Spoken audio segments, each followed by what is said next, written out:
The Art of the Pivot is brought to you by Signavio. Hello there, and welcome to another Art of the Pivot conversation with me, Mark Jeffries. Today, we are joined by Dana Berg, the Chief Operating Officer for SADA, a global consulting firm specializing in cloud computing and strategic business services. SADA is headquartered in Los Angeles and operates as an award-winning Google Premier partner. As Chief Operating Officer, Dana is responsible for all delivery and service functions at SADA. And prior to SADA, Dana worked in consulting and leadership roles for PwC, IBM, and Amgen as well. Dana, welcome. Great to see you. It's an absolute pleasure to be on the show. Thanks, Mark. It is our pleasure. Where do we find you today, by the way? I have the great pleasure of broadcasting here from my home, just out of Los Angeles, California, not too far away from our headquarters here. Very nice. Every time I speak to someone from the West Coast, I'm just, filled with a touch of weather envy, because here in Boston, Massachusetts, it's constantly freezing. And now today, at the time that we record this, more than ever, given everything that's happened in Texas. So our blessings and our hearts and prayers go to them. Absolutely right. All right, so let's dig into this. Tell us a bit about the organization, about SADA. What kind of services do you provide? What industries buy from you? Give me like the top pitch. Yeah, so in simple terms, Mark, we're at the forefront, as I like to call it, of driving the digital transformation that's occurring all across the globe right now. So we influence that transformation every day by delivering end-to-end services that enable companies to quickly adopt and maximize the benefits that the cloud promises. And so, I always say, what are those promises? We hear a lot about the cloud today. It's one of those words that my kids know, even my aging parents who can't even turn on their TV, they've even heard of this thing called the cloud. And so I tell them, and I tell others that, the cloud is in fact the cornerstone of what we call this digital transformation that it's occurring. And for us, we think that the cloud offers promises. What are those two promises? Put simply, I think it's number one, burden of transfer, transfer of burden, meaning that, it frees the organizations that we serve to no longer have to build the massive investments in teams and infrastructure in order to them to roll solutions out and maintain them. And then number two, probably more importantly, is that it provides democratized access, to the high performance compute power that usually was only available to the Fortune 500 10 years ago or 15 years ago. And both of those things are sparking a new era of innovation. And for us at SADA, we're at the front of that with our customers, and we engage across all industries, both big and small. We support the digital natives that we call the disruptors, as well as the huge traditional enterprises that are helping to break down long-standing areas of inefficiency, and they're looking to modernize just like everybody else. So that's what we do at SADA. You're obviously making a huge difference. And it's so important. And I've been in the business for as long as you have on the tech side anyway. I remember cloud being just a glimmer in the tech eye. And here it is now. We're well established. So a lot of people, of course, have already started their journey. So I'd love to know if you could give us an example, or maybe two, of a typical challenge that your customers are facing now. As we enter 2021, we're dealing with the pandemic. We're constantly trying to transform. What are the challenges that your customers come to you with, and how do you guys then get involved? Yeah, and I'll tell you, the challenges are different depending upon how long a company has been around and what they may be facing. But what we've learned, if anything, through this pandemic is that the companies that we are seeing are hungry for driving innovation at a pace that they have themselves never been able to do at the velocity that's required within their particular market. And this is in healthcare, this is in retail, this is in high tech.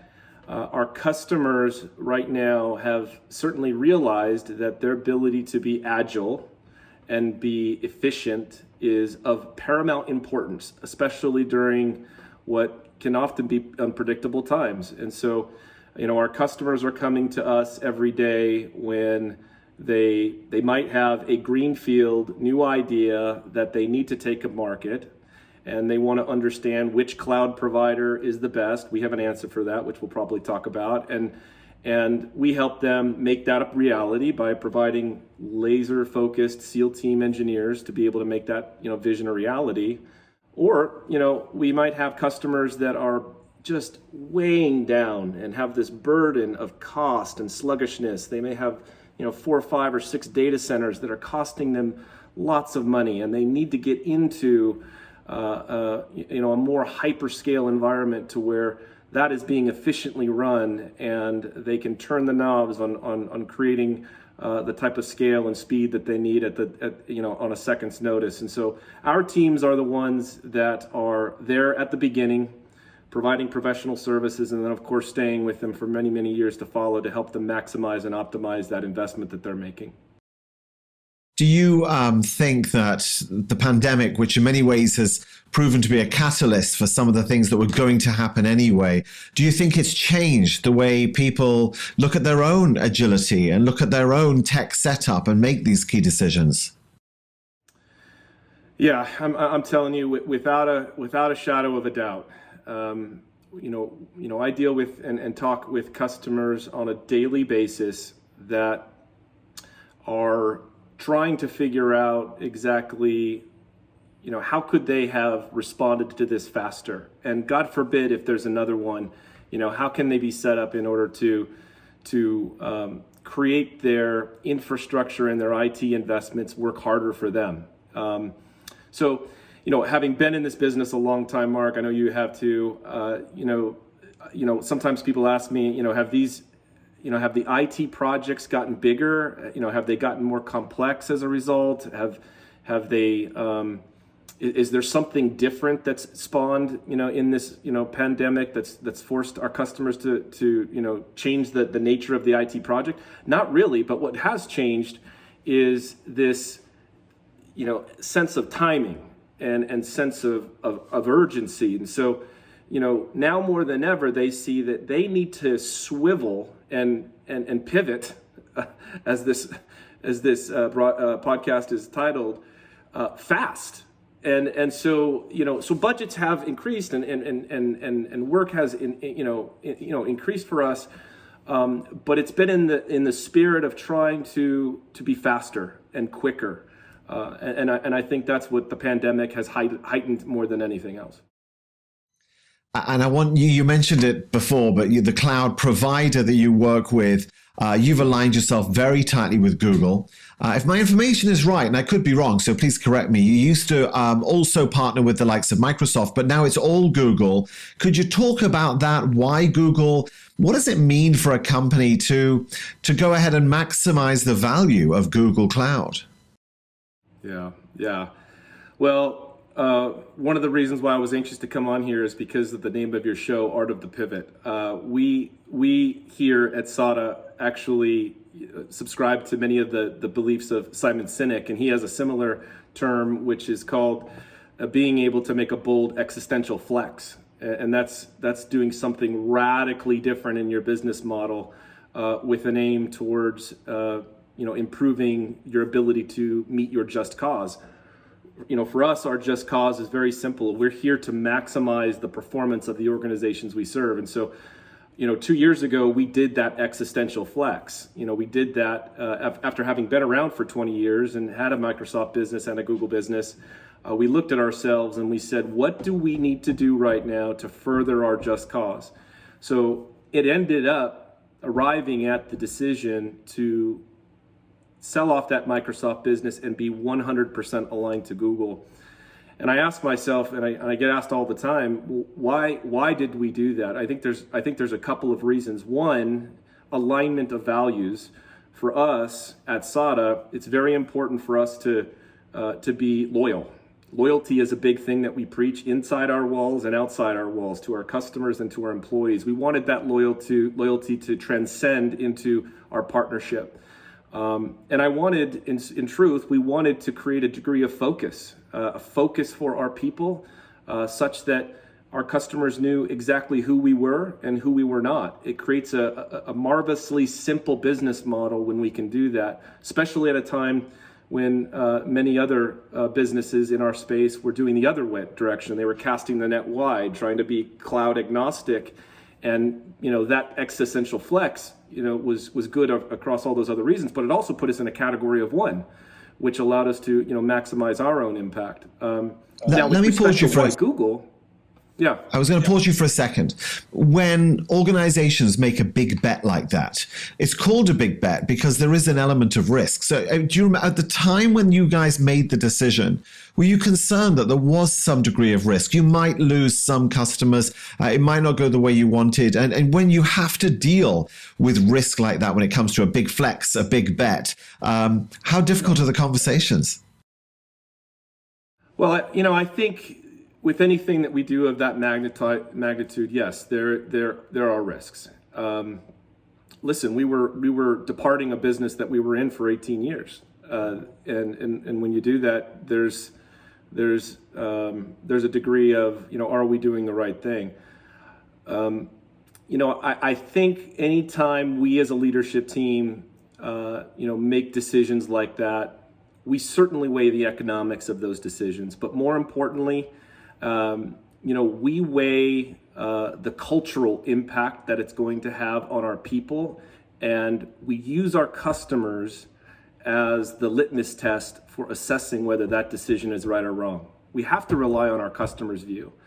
Our customers, in fact, before, as we were polling this, but even thereafter, have appreciated the sincerity and the authenticity of that message, and just by seeing that, we knew that the message would land, and then of course the resulting benefits associated that would come. And again, falling back to our just cause, we knew that was going to be something that would allow us to further make a bigger impact.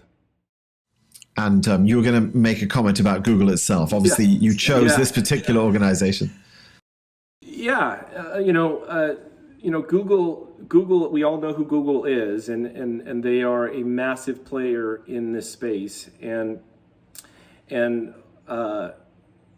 we have strong convictions in Google for several reasons. One, the tech generally speaks for itself in our view. That's great, but that's only half the battle. Tech is an important part of what we do, making our customers feel they're aligned with the company that invests the most in making their platform the very best on the world. We feel, and I think a lot of out there now see that in the marketplace, that Google is in fact doing that. But there is more to the Google story in that they have years and years of consistent track record of driving innovation, right? They have a standing philosophy that open source is good, and more than that, they have this philosophy that customer choice is not just a good thing; it's a right. So customers should, in fact, have to choose. And so when I'm not calling out the others, but we're opposed to partnering with organizations that may try to force their product down because you own 70% of their other products and you have to kind of use it. And we're also, very much, opposed to, partnering up on platforms to where, they're trying to compete with you every day. So because of the tech and because of the business philosophy of Google in that it aligned to our core values, it felt like a match that was made in heaven, that was, again, good for the trifecta, good for our people, good for our customers, and ultimately good for Google. And so we've been very happy with that decision. Yeah. And clearly they have as well. I'm looking at my paperwork in front of me here. Obviously you earned Premier Partner status, which is good, ridiculously good. But am I right in saying that you also won Global Partner of the Year for Google?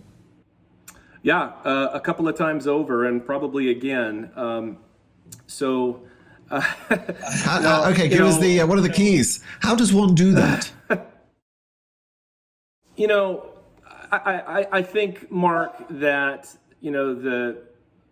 some may answer that question from an economic perspective, and they would say, you get that accolade and you get those awards because you're driving more revenue to Google as a partner than anyone worldwide. Yeah, those things may be true.